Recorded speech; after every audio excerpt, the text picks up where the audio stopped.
What's going on, everybody? This is Moose and Brian here from OccupyFantasy.com at OccupyFantasy on YouTube, Instagram, Twitter, and TikTok. I'm your host, Moose, at CFB_Moose on Twitter is where you can find me. Co-founder and data guru here at OccupyFantasy.com. Here's Brian at BrianJesterFF on Twitter. He's the co-founder and CEO of Occupy Fantasy. What's up, Brian?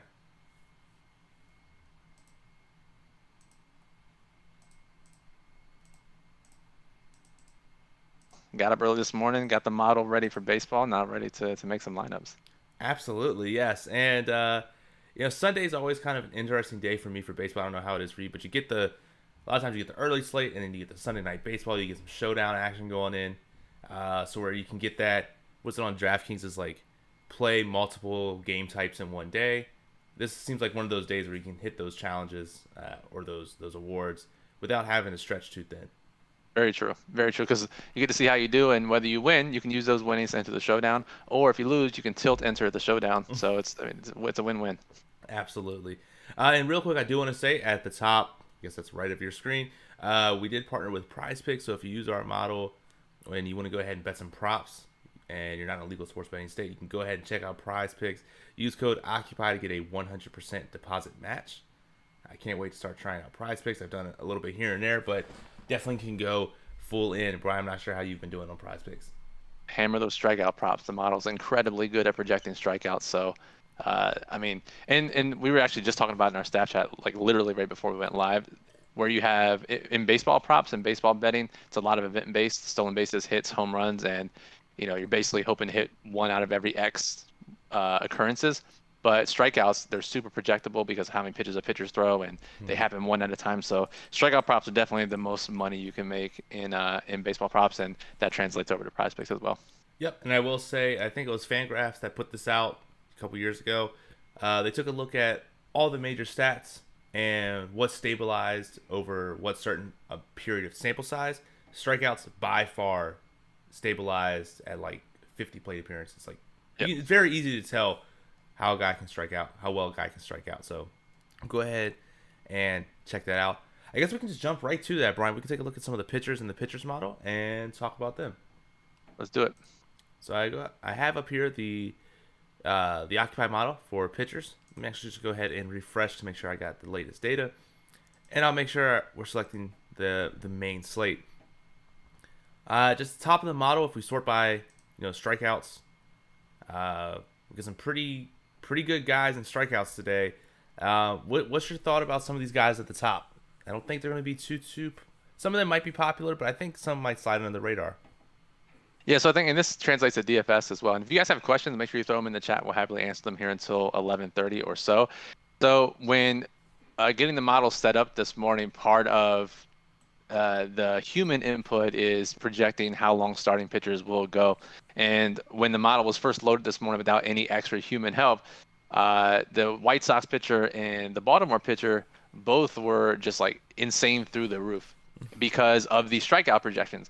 And it goes to show that in our strikeout projections, as you see on the right here, Chicago projected 1.72 Ks per innings pitched, Baltimore 1.23, which is incredibly high numbers.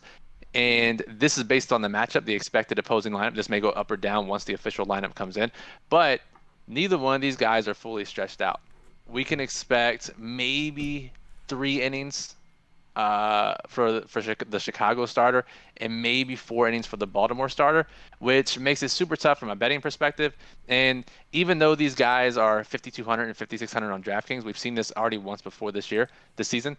It's a really thin margin of error. If just one thing goes wrong, now they're scoring single-digit fantasy points. So, they rank decently in the model, all things considered, but I would probably avoid them in all contest types.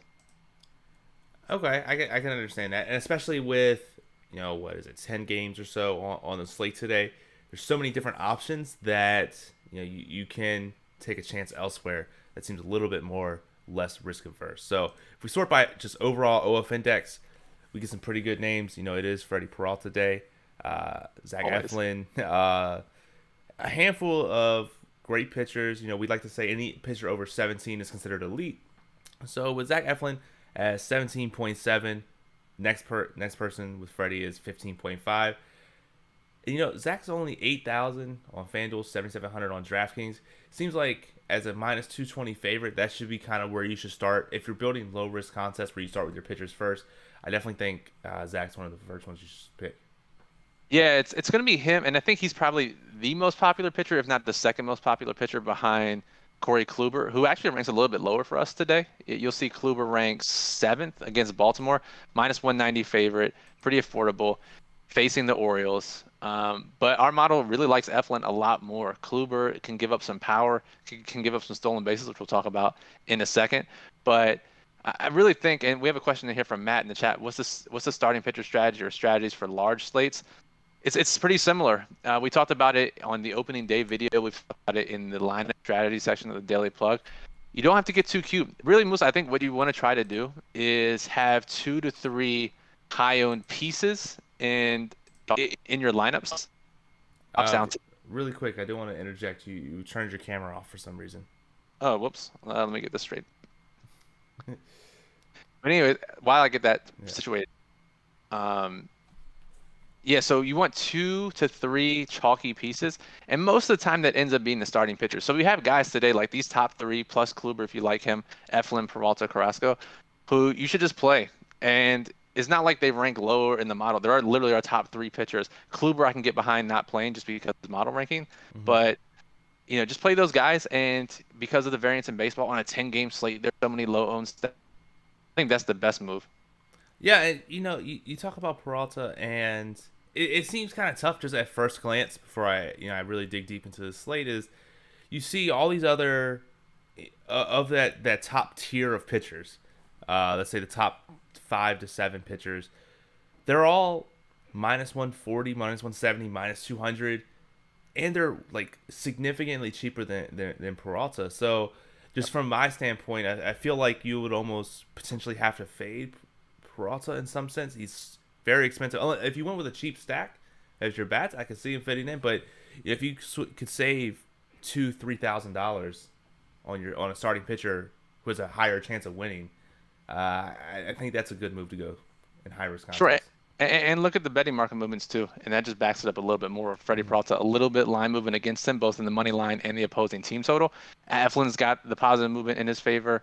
Carrasco has it, and even Steven Matz, who is 7,100 against Pittsburgh, he might be a little popular too. He ranks pretty well too, only 7,100. So lots of great pitching options today, and I think this is a perfect day with so many stacks to find some stacks you like, because you can pretty much fit whatever pitcher you want, I think, with all these guys having affordable options. Absolutely, yes. So speaking of stacks, again, if you guys have questions, we're here until 11:30. You can go ahead and ask them. I'm going to go ahead and bring up the stack dashboard, and while that's refreshing, so Nick has a comment here that says Robinson Cano is batting third for the Mets and is really cheap on FanDuel at a bat second base position. Yeah, I mean, he's been pretty cheap every slate so far, which is kind of crazy. But yeah, I mean, I think he's a great play. He ranks pretty decently in the model, and again, second base is a difficult position. I think a lot of people will probably end up going there. The Mets should be one of the most popular teams on the slate, so just make sure if you do use Cano that you're getting a little bit different elsewhere, whether it's with your full stack or your starting pitching. That makes sense. So I have the stack dashboard up here. And Brian, one of the first things I do, I don't know if you have a similar process, but the first thing I do to filter out which stacks I want to look at, I'm filtering out to where they got to be at least the top 10 in OF Index. They got to be at least top 10 in isolated power. I think that's fair. WOBA and team total, you can kind of make the case if you're playing high risk contests, because you really need good OF Index rank and a good ISO rank to really shoot you up leaderboard. So that leaves us with 6 teams. Did any of these teams? I already know once. Looks like the top 3 kind of stand out. But any of these teams kind of stand out for you, Brian? Yeah, and I'm just trying to get into it now to see. I'm trying to figure out who's going to be popular. Our ownership will be live by 11:30, so we'll know for sure then. But I do think the Mets will be one of the most popular teams on DraftKings. Maybe Cleveland right behind them, just based on the pricing. But they're not a top stack for us. So and I think in just looking at research, right, 10-game plus slates, ownership normally doesn't get too crazy unless you have like a Coors Field game. So I think most of these top stacks, even if they get super popular, might be like 10 to 15% each. which means just play the stacks that you like and which stacks fit together the best. And in that case, you look at our model rankings: Atlanta, Philly, St. Louis. Especially Atlanta and Philly stick out to me. Yeah, and also St. Louis kind of sticks out to me as well. You do get the plus 0.44 team total move in their favor. Yes. Um, yeah, I mean, I think you can't go wrong playing any stacks from these. But how would you handle something like a Minnesota or Washington, where they're top 10 in ISO, top 10 in OF index ranking, not that good in WOBA, not really that high in team total? Could that be like a secondary stack, or maybe you find a player from there, you do a one off? Because I think it was you that posted it. One offs are really key in these large 10 game slates.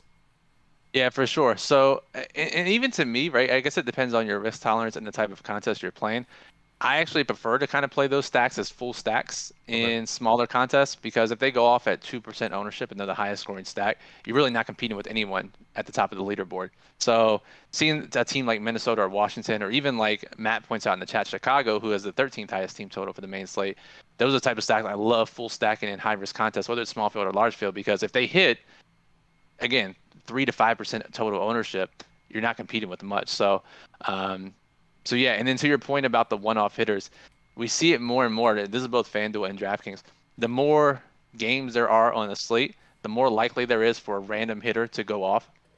So the most optimal types of stacks on these size slates, 10 plus games, is like a 5-2-1 or a 4-3-1 on FanDuel, or a 4-2-1-1 or 4-2-2. Basically, you're not fully stacking 4-4 on FanDuel, 5-3 on DraftKings. You want to get a one-off hitter in there. You want to maximize your the OF index or projections, whatever you're using, because you really want to try to get as much power in as you can. You want to fully maximize the correlation for your main stack, but then the correlation for the secondary stacks isn't as important on a slate of this size. Yeah, makes perfect sense. And we got a bunch of questions here. First one here from Tina Nasty says, after you pick your primary stack, do you focus on the pitcher next or the secondary stack in small contests? So just as a cheat code, I like to use the builder to see what is possible. Let's build 150 Philly stacks and then see what looks good there, and then I'll go from there. But if I'm hand building, I normally will 5-man stack, and then I'll slot in the pitchers to see what works with salary. And then I'll remove the pitchers, and I'll see, all right, which secondary stacks fit with the positions that are left based on this primary stack. So it's a little bit of a balancing act. I really like to go with the pitchers to see what salary is available, and then look at secondary stack to see how the puzzle pieces fit together. Makes sense to me. Wig says, let's say you roster Eflin and Mats in your low risk double up. How many GPP lineups should you make to hedge just in case that low risk fails, or how should you hedge your low risk failures? I really don't think about it as hedging. I guess there are some ways to hedge, but so Eflin and Mats, we have them pretty popular. There's really no way to hedge in baseball because there's so many lineup slots. In like MMA, sure you can hedge, because let's say you go all in on an underdog fighter in your 150 or whatever, you can play the favorite in your smaller field contest, right? That's a random example. But in baseball, your pitcher could fail, but the opposing stack might not do anything. Like your dude could give up like 3 runs, only strike out 2 guys, pitch 5 innings, get like 11 points, but the opposing stack doesn't necessarily benefit either. So it's really tough to hedge in that way in baseball. I don't know if you have any thoughts, Moose. Yeah, I think it's so tough just because there's so many like independent outcomes between all 10 games or all slates. I think you just have to look at it from, here are my low risk lineups, here are my high risk lineups, and whichever allocation you want to spend more on, just do it, and just realize that these lineups are also independent of each other. It's tough. I'll just say that. It's very tough. Very, very tough for sure. Definitely. Jenna says, should we eat the Murphy chalk, cheap catcher batting third, even if you play Eflin? Let's see. So definitely not, right? So Murphy is 3,400 on DraftKings. Maybe you should bring up the batters tab, Moose, because this is a great way to use the model to showcase this. Okay. So if you bring up and you sort by catchers, or just filter out catchers on DraftKings on the main slate, Murphy is in a good spot, right? Batting third. But we actually have 2 catchers ranked higher, one on his same team, actually, Austin Allen. But Gary Sanchez, I think, is probably one of the best options at 2,800, batting 7th. And a lot of people are beholden to playing top of the order batters. But if you're playing high risk contests, it really doesn't matter. You're just looking for one at bat to get a home run. So I mean, even Ruiz, who has been absolutely ranking incredibly highly in our model every single day that he's played. Murphy doesn't. He's not like he's number one, far and away the best catcher. So I don't think you have to play it, and you never ever want to play a hitter against your pitcher, especially on a 10-game slate. Yeah, definitely. It absolutely makes sense. Yeah, perfect sense there. Cool. So let's jump into it. Brian, I actually wanted to show you something. We were talking about it a little bit earlier before. There is the stolen base SB column here that shows pretty much, probability of a stolen base, or how many stolen bases they're going to get in a game for the game. And if we sorted, we looked at some players. And I actually pulled up the Occupy prop radar to look at Cedric Mullins, and his probability or his odds to steal a base over at PointsBet was plus 370. I don't know about you, but that seems kind of like a good bet over at PointsBet. He's top 3 in the model for stolen bases, actually tied for first. Batting first, so he's going to get a little bit more plate appearances than the other two people, batting 7th and 8th. I wonder what's your thought on using the model this way and the Occuprop radar to find anomaly bets like that. That's a great way to put it. So, and again, you can use this for DFS obviously, but for sports betting too, is looking at the isolated power columns, looking at the weighted on base average columns, looking at the stolen base columns, because most of those props are plus money and pretty high plus money, especially for home runs and stolen bases. And I'm just pulling up in the back end here because I want to look at one thing really quickly. Yeah, so, and that's stolen bases per plate attempt. So we have our model is basically saying if he gets 4 or 5 at bats, Mullins has a 50-50 chance of a stolen base, and you get plus 350 on that. You could, so it's a really really good bet, and basically what you're trying to do is play a few, hope 1 or 2 hit, and that's how you profit money, and that can be for home runs. Stolen bases are really projectable, especially with the way starting pitchers allow them and the catchers behind the plate, and our model takes all this into account. So, and that's a little bit of a reason why Kluber ranks down today for us and Baltimore ranks a little bit higher. They got a decent stolen base projection as a team. Nice. That's when you just bet every player to steal a base and hope that they get 2 or 3 and you win. But yeah, I mean, you make a perfect point where a lot of baseball props, especially to hit a home run, total bases, to get a hit, stuff like that. A lot of these are plus money, big plus money, 2, 3, 4 to 1. And so if over time, if you have an edge, you only need to hit 20, 25, 30% of these bets. You don't need to go 52.5 like you need to do with spread bets and stuff like that. Or you can go like 30% and still make money, which is great. Exactly, yeah. It's just like how it is in UFC. I have like a 25% win rate, but I'm up several units on UFC just because it's huge underdog bets that win. But yeah, so let's get back to DFS. If we sort by OF index, one batter is over 10. 10 is like we would like to consider elite. But Bryce Harper is at 9.9.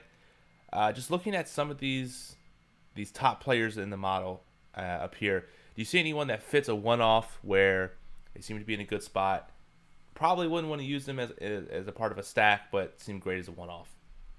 Yeah, there are a couple guys that stand out, right? And whether you're playing these other stacks that we've talked about, or these guys in main stacks, they're definitely different ways. But if you look at guys that just rank highly and their team doesn't necessarily rank that highly, for me, it's guys like, let's say, Jesse Winker for Seattle, former Red. He's a 7.5 OF index. No other Seattle players are really that high. So he's a great one-off option. Because really for one-offs, you're looking for guys who can steal bases or hit home runs. You want them to get 20 points as a one-off, basically. And that's how you win small field, and that's how you win high risk large field contests as well. But even some of these Oakland guys like Seth Brown, batting cleanup against a super popular Eflin, right? Maybe you don't necessarily fully stack against Eflin, play a 5-man Oakland stack. That might be a little crazy outside the largest contest. But a one-off in lineups where you don't play Eflin, that makes a ton of sense to me too. Yeah, I mean, just looking at both of those examples you showed, both of them had 7.5 point OF indexes. The next highest person was 4 or 5, and so if you can get that discrepancy, that's fantastic. And you can use our Occupy model to figure that out. You see some guys at the top. Oh, I only see one Oakland guy. Let me go to the team tab, pull up Oakland. If I can find Oakland, if I know my alphabet, and you're like, okay, I can just go with this. Spend 2-3 minutes doing that, and you'll be able to find some good one-offs. Right. Exactly. So Remy has a question here. and says, "What's your thought on the White Sox pitcher?"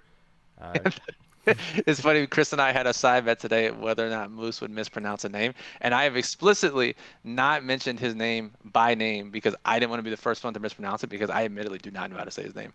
yeah, yeah, I'm Here. calling Michael. I'm calling Michael. So what do you think about Michael from Chicago? I'm looking at the White Sox pronunciation guide. Can anyone actually tell me this is right? It says copacetic. Is that actually right? There's no way that's right. No. Okay. 'Cause Swaggler Ken says Kopeck, and we can always count on Ken to know the pronunciations because Okay. he's a degenerate in every sport. So Kopeck, Michael Kopeck. I don't know what this bullshit pronunciation guide is. So Kopeck. What was the question? What's your thoughts on Kopeck for Oh, DraftKings? what's up, Remy? Yeah, we mentioned him a little bit earlier. Both he and Tyler Wells, they rank decently in the model for their price, and they have great strikeout projections. But we saw this for the Washington pitcher last night or the night before. These guys are only projected for three, maybe four, at the absolute best case scenario, 5 innings, and that's pretty decent for their price. But if one thing goes wrong, they're not getting value. They have to pitch perfectly for it to be a good outcome. So, even though as far as like points per dollar or whatever you're looking at, they probably rank okay. I think you have to avoid those guys just based on the projected workload. Yeah, makes sense to me. It sounds reasonable to me. So we got 8 minutes left. So if you go ahead and have any more questions, definitely go ahead and ask. And Lucas pops in the chat here. Says strikeout props are great. 5.67 average innings times strikeouts per innings pitch in the model. You get yeah, pretty simple there. Or if you have some other things that you feel, you see some articles or you read some things, or if you follow a team, your favorite team, how often your pitcher normally goes, you can use that instead of the average innings pitch per game, get an even better line. Let's do that real quick. Just like a quick exercise move for Zach Eflin. Okay. 1.11 Ks per innings pitch. Pull up the Occupy radar and see what his K projection is, and I'll do this math live here on screen. All right, Zach Eflin. Because most of the time you're going to end up betting overs unless you see some lines that are really bad, right? Yeah. Sometimes we'll be really low on a pitcher and we can bet unders. Most of the time you're betting overs for these strikeout pops. And when that case, I like to be a little conservative as well. And let's project them for 5 innings and see how it looks. Yeah, because you have to you want to kind of give yourself different scenarios. We always say tell a story. Well, okay, he might go this way, but let's just give it a little bit of background and make sure I have even still an edge. So if we look here, it looks like books don't actually have no, there is strikeout prop. So looks like the best one is over at Caesar Sportsbooks, over 5.5 plus 130. Okay, so if you do the projection for just 5 innings pitch, what I think is a pretty conservative projection, you get 5.55 Ks. And if you do a little math on that, you do the Poisson distribution, which is key to props, right? If you have a question about that, we can certainly answer it. But if he gets greater than 5, that's a 50-50 chance, basically. And that's on a conservative innings pitch projection. So if you get plus money on over 5.5 Ks, our model really likes that today. And again, you can go to Caesars and get 5 extra cents at plus 130. And so not only by doing this math and using this, getting 5 extra cents on every good bet is just insane to me. So yeah, start hammering those strikeout props if you're in a legal sports betting state. Yeah, I mean, for those who like the trends, he hasn't lost in his last 3 for pitching strikeouts. It went over, or I guess actually it went under, and then push. Because I guess he didn't play. But yes, so actually it hasn't gone over, so I guess the books maybe might juice it there. But yes, He's due. he's due. He's definitely due. But yeah, I just did a Poisson distribution here. If you do the 5.55 with expected innings, the true line is plus 109. So you get an extra 20 cents on that. That was great. And again, if you're on the prop radar, you can go ahead and just click whichever one you want to bet on. It will take you directly to that sports book in your state. You can go ahead and bet it. Sounds good. All right, let's see. We got 5 minutes left, and we got a lot of people watching. So let's close it out, Moose, and let's give some high-level overviews. Just pitchers, maybe some value bats, some top stacks, and go from there. We got to give our dinger call though. Oh yeah, we got to do that. It's been you and I. We haven't done a baseball stream yet together, so we got to do that. Yeah, absolutely. So we'll start off with pitchers. I got it sorted by OF Index here for the main slate. If you want to give the 30-second high-level overview. Yeah, and again, ownership will be out in 5 to 20 minutes. It looks like. The daily plug will be up by noon at the absolute latest with all the information. So make sure you check those out. OccupyFantasy.com. Links are in the description with top plays, stacks, pitchers, lineup strategies, everything you need for the main slates every day. Go check that out. So for pitchers moves, I think it's really simple to me. There's just too much value. So Eflin, Peralta, Carrasco, Matz. If we'll go down to Kluber, I think that's fine as well. Maybe Ian Anderson is a super contrarian play because no one's going to play him in 9,700. Yeah. So really, to me, those top 3 guys are great plays. Okay. Makes sense to me. If we hop over to stacks, we'll refilter everything out. Find a stack you like for a reason that you like them and play them. Pretty much. On a 10-game slate, yeah. On a 10-game slate, yeah. Go to batters. And again, we're on the main slate, sorted by OF Index. As you pointed out, Brian, there are some guys that rank highly in the model. Jesse Winker is an example for Seattle that is highly rated compared to the other people in his team, so he can be a good one-off. We talked about how using the team filter to filter out a specific team, and you can compare how to find those great one-offs. And then really quick, Ken has a question. Says, are there any pitchers that are being limited today? I didn't find anything. If you guys do see something that we missed, obviously help us out. That's great. Throw us in the Discord server, and we'll adjust projections. But the biggest ones we saw were Kopeck and Tyler Wells as being limited. Yep. Cool. So I guess, Brian, we can start it off with, or we can end it off with our dinger calls. Yeah, let's do it. So for me, I'm gonna naturally cheat and sort by ISO here. I mean, who isn't? Yeah. Actually, while we're waiting on this, while we're waiting, and I'm waiting, I want people in the chat as well to give their dinger call. So who do you think is going to be the player? And do we have a salary limit on this? We can do whatever we want here. So if you want to cheat and go Bryce Harper or Mike Trout or Buxton, go for it. We'll say like 4K and under on DraftKings to hit a home run.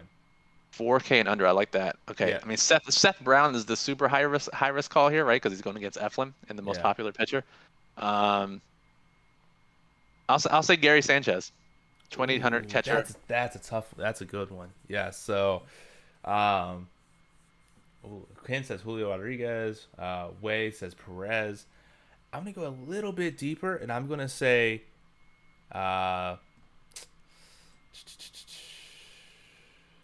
I like the St. Louis stack, so I'm gonna go my boy Harrison for 4,000, middle of the pack. But like I said, I love that team total move plus 0.44. They got a high team total. He's batting 8, so you know I gotta love me some wraparound correlation. Got to. And before we get out of here, we haven't talked about weather. There's no weather issues, but maybe pull up the weather dashboard to see if there are any good hitting or pitching spots. Yeah, definitely. So again, we have the weather dashboard here, and again, for those who don't know, it shows all the games on this for today, when they're playing, precipitation chance at the time of the game, temperature, how dense the air is, what's going on with the wind, whether it's a roof closed or dome, wind's not a factor, or where the wind's blowing out, and then most importantly, the weather effects for right-handed and left-handed batters. So I think there is some bad weather games. But it's as cold as always, right? Yeah. Like New York, Detroit, what are you going to expect in a baseball game in April? However, I think there's one spot that we need to look at for sure. Okay. Look at that win column, Moose. Cleveland and Kansas City. We're getting a Midwestern game in April that has a neutral boost, 0%, which is crazy because normally every game in the Midwest or North is way minus in April for weather boost. But it's because the wind is blowing out to left field, 21 miles per hour. That's a huge boost to hitters. I think if you're looking for reasons to stack and you're overwhelmed by options, always target good weather games. And when the wind is blowing out that much, I think it's a good target. Cleveland's going to be relatively popular. I think no one's going to play Kansas City. So, yeah, you pretty much hit it there. Waste clarifies, sorry, under 4K. He's going Ozuna. Wiggs says Sanchez is the EVR, the MLB. Ugh. Great comparison. Cool. So it's 11:30. Brian, do you have any last lingering thoughts, comments, concerns you want to say? I'll close it up. Play the popular pitchers unless you have reasons to play unpopular pitchers. Stacks shouldn't get too overwhelming from an ownership perspective today. And so pick the ones you just like, pick the high ranking ones in the model, fully stack them. 10 game slates, we normally see a one-off be optimal in most contest sizes, most high risk contest sizes. So fully stacked, whether it's 4 on DraftKings or 4 on FanDuel, 5 on DraftKings, get as much secondary players in there as you can, and then save one spot for a one-off hitter. So a 5-2-1 on DraftKings, 4-3-1 or 4-2-1-1 on FanDuel. That's the way to approach today's slate. So Moose, I'll let you close it out with all the housekeeping and promos. Absolutely, yeah. So again, if you are playing DFS, we have the Occupy models up and running, chugging along. We have our Discord as well where we're answering questions. Daily plug and ownership will be out very soon. If you're in a sports betting state, definitely check out the MLB Live Odds section and the OccuProp Radar that we have, again, both free, that is under no paywall whatsoever, where you can compare lines and props across all the major sportsbook in your state. If you're not in a legal sports betting state, go ahead and check out Prize Picks. Up there, you can see you get a 100% deposit match if you use the code OCCUPY. Until next time, though, Brian and Moose here from OccupyFantasy.com. Have a good one. Good luck. Peace.